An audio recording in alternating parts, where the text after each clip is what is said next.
Assalamu alaikum, everyone. Thank you for tuning in to this Ramadan reflection of Juz 2, Surah 2, Baqarah. It's actually one of my favorites because it contains most of my favorite ayats or verses.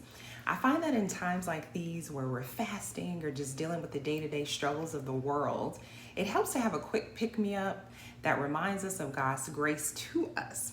Ayats such as where God tells us to remember him and that he will in turn remember us. He says that he listens to the prayer of every suppliant when we call upon him. All he asks is that we believe. Then he talks about understanding our struggles, and he reminds us to keep hope in his mercy. He includes the story of the prophet and his disciples who were suffering so much on their mission that they cried out asking, when will the help of God come? When is it going to reach us? Then God replies, verily, the help of God is always near. And that doesn't just apply to prophets and disciples. God's help is always within reach to any of us. All we have to do is call upon him, like he said before. I also love the verse that reminds us that God has a goal that he's turned each of us to, and that he wants us to strive in the goals that he set out for us, so that our lives here will have purpose. Even if we don't know it yet, we call on him and he will make it clear to us. There's also the verse about what we're going through now, that God is going to test us with some loss in lives and goods and the fruit of our labor. He reminds us that we may hate a thing such as this is good for us, and love a thing that is bad for us. He reminds us that he loves those who constantly call on him in times like these and others. He wants us to, remember to always protect ourselves from the evil of the shaitan, who has made it his avowed mission to mislead us from God's path and to make us forget about God's mercy to us. So that's something that, especially in times like these, it's good to remember, especially when shaitan is locked up. So here it is, the start of Ramadan. It's a time to start anew.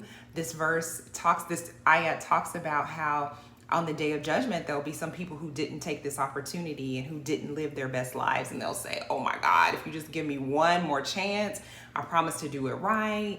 We'll get everything, done this time. We'll be the best of servants, So wish granted, it's Ramadan. We don't have to wait until the day of judgment when it's too late. Here's our chance to start over anew, to make our lives with God whole again, to, perfect anything that we may be struggling with. And there is an ayat that God reminds us that he'll even help us with that. It says to seek God's help with patience, perseverance, and prayer. So whatever you're going through, wherever you may find yourself this Ramadan, just know that God is always there for you. He is most ready to listen, and he is most ready to receive all of your service and your worship to him. So please be encouraged this Ramadan and throughout the year that whatever you're going through, God can rescue you from it, and that he is guiding you even if you don't see the wisdom in whatever it is at the moment. He's guiding you, he loves you, and he wants you to succeed, and he wants to make this month as easy as possible for you. However, the challenges, we're going to learn some really amazing things from it, like self-restraint and the ability to go through hardships and make it to the other side and be better people, be stronger people because of it. So I pray that you and your family will have a blessed Ramadan, and stay tuned to this page for Ramadan reflections on the different ajza every day. And I hope to see you soon, and hopefully we'll have a blessed Ramadan that will lead to a blessed Eid, even if the circumstances this year are a little different than we're used to. Ma salama.